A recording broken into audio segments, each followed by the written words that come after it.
All of the photos you just saw were shot on the all-new Sony 16-25 2.8G lens. So if you saw my recent video on the 24-50 2.8G lens, these lenses are both remarkably similar outside of the focal length. The overall size is pretty much the same, and the filter thread is also 67 millimeters. Also, like the 24-50, it is a much cheaper alternative compared to the more expensive G Master counterpart, the 16-35 G Master Mark II. So for some people, I think it might replace the G Master, but I also think it bears a lot of similarities to the Tamron 17-28 and the Sigma 16-28. And while it is a little bit more expensive than those two lenses, I think they said it will be around $1,000 or $1,100 USD, it is a lot sharper. So going back to the 16-35 G Master or the 16-35 f4 power zoom lens as well, I think this lens will be the smarter buy, because chances are the reason you're buying this lens is for the super wide 16mm focal length. And chances are you already own at least one, if not multiple lenses that cover that 35mm focal length, especially if you decide to pair this lens with the new 24-50 as well. So I'm going to shut up and we're going to go out and test out this lens on the Sony a7CR and see how it does. So we're going to drive around and find some spots to shoot with the 16-25. I'm not very used to shooting with super wide angle lenses. Normally 20mm is about as wide as I'll go, so I'm going to have to get creative with these shots. So let's see what we find.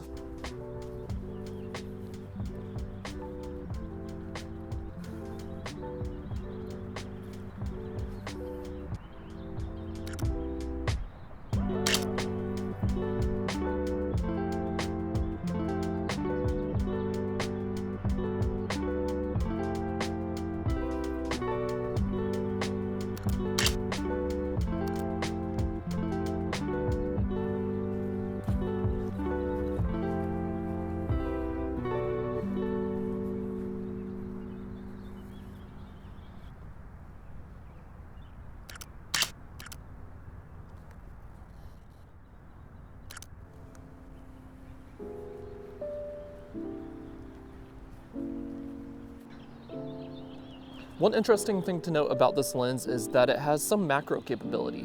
When you're at 16mm, you can get extremely close to subjects. All right, I'm currently shooting at f4.5 at 1/200th of a second, and right here is about as close as I can get to these berries and still get them in focus.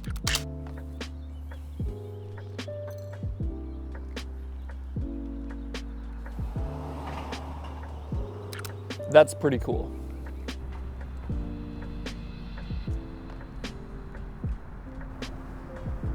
So here we have a pretty iconic view of the city.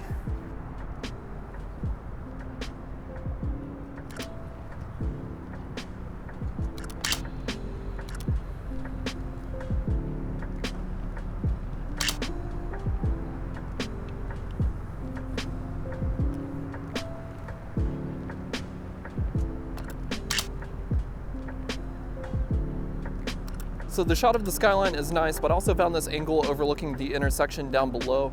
I feel like that can make for a pretty nice shot.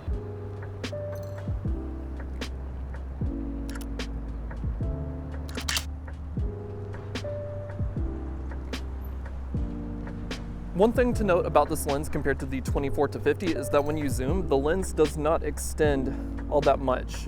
As you can see, this is the extent of how much it extends. So it keeps a much smaller profile compared to the 24-50.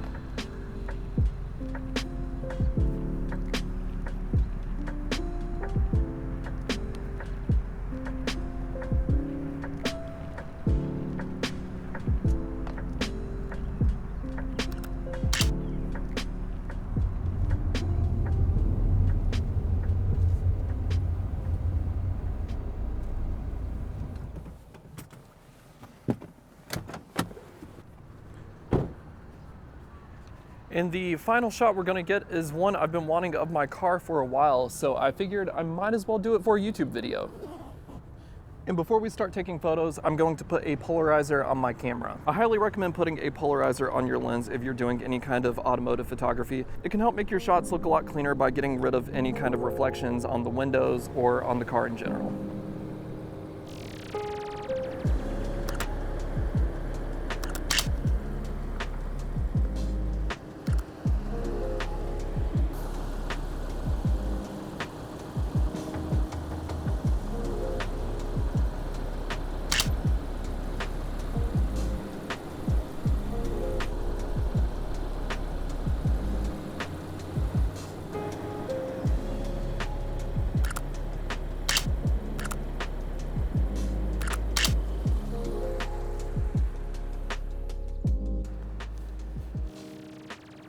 And with that, I think we are done. So I'm gonna head back to the studio, edit these photos, and we'll talk about this lens a little bit more, and I'll give my final thoughts.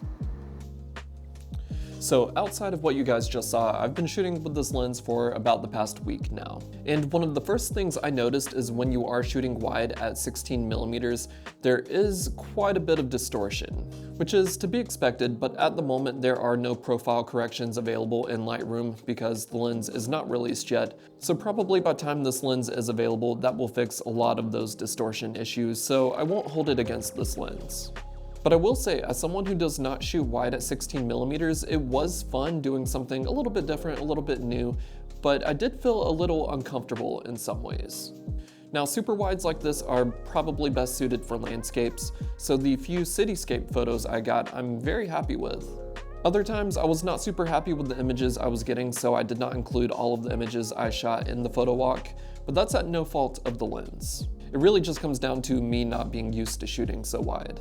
Because naturally when you're shooting with a wide angle lens, you're going to expect some distortion. But when you're trying to frame a composition where you're looking up at a tall building and you're framing upwards, that's really when you're gonna start to notice the lines in your image not being straight. So I found myself gravitating toward 25mm a lot. As for the shooting experience, I have no complaints. This lens is small, it's compact, especially if you enjoy vlogging, then this lens will be perfect for you because it's small enough that it's not very cumbersome. And for photos, like I mentioned, landscapes and cityscapes are definitely where this lens will probably excel at. I wish I had time to travel and go shoot some landscapes with this lens, but sadly, as soon as I get done filming this, I have to return this lens to Sony. And as for whether I would actually buy this lens, it doesn't really fit into the style of photos I would normally shoot, but I feel like I could definitely get used to it. But at that point, I would rather see Sony release a 16mm 1.8 or 2.8 compact prime lens. Now that I would definitely consider. Because a 16mm lens does come in useful. I was able to get some photos around the studio that I had been really wanting to get for a while, but my 20mm lens was not wide enough. But I have definitely enjoyed using this lens and the 24-50, so well done, Sony.